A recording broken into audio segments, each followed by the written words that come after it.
The first time I was on stage, I was at the Rosemount Hotel and I rapped in that gig.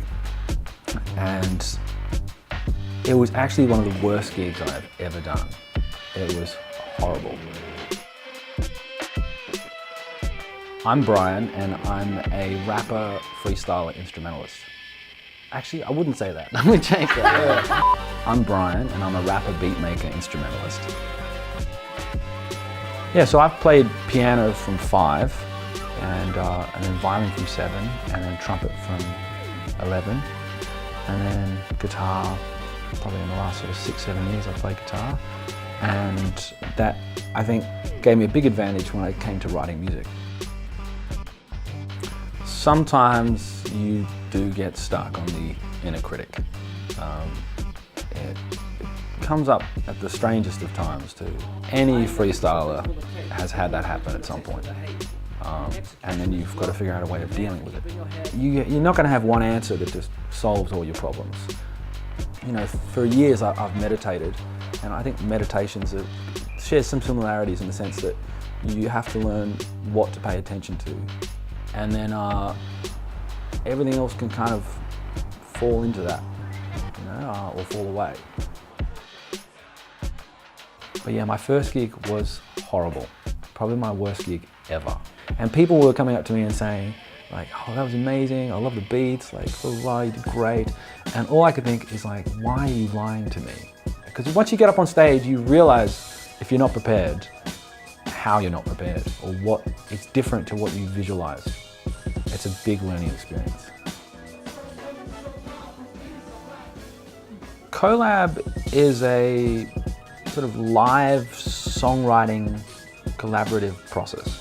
So it's not a competition. You're working together to make something then and there in front of people. You know, the crowd is involved when I'm singing or when anyone's rapping or singing.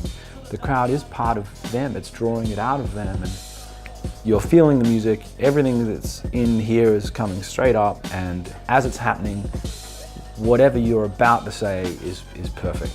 Every freestyler, you know, is looking for that. The reason people freestyle is because they've had moments like that.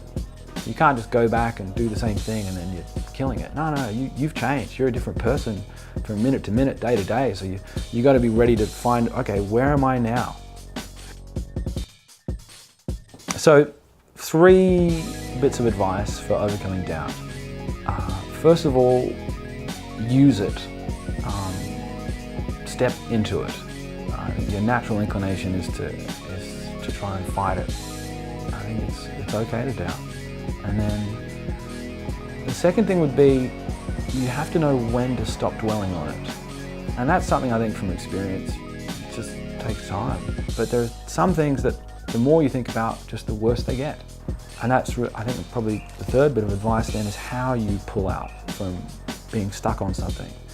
And then when you come back to those things, they have less power if you've had a bit of a break from them.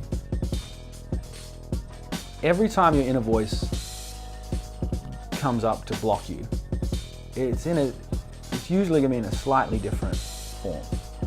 It's actually, you know, this sounds a bit self-help, but it's an opportunity to reassess, to look at yourself.